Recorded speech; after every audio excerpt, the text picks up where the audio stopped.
In this video, I will guide you how you can pause Shopify store operation for maintenance. So there are two methods. The most popular method is you just need to add a password and a message for your customers. So simply go to the preferences and then you need to scroll down until you see the password.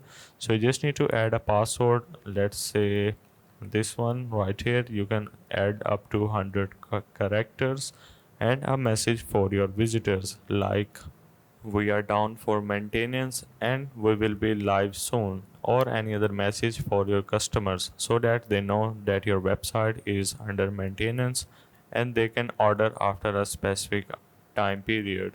Once you are done, the next step is you can pause your Shopify store by going in settings and then simply head over to the plan section. If you have a plan of your Shopify store, you just need to click on the pause plan. This will allow you to run your store with a lower plan, and once you are done maintaining your website, you can then continue with the regular plan. So hope this helps. These are the two methods of how you can pause Shopify store for maintenance.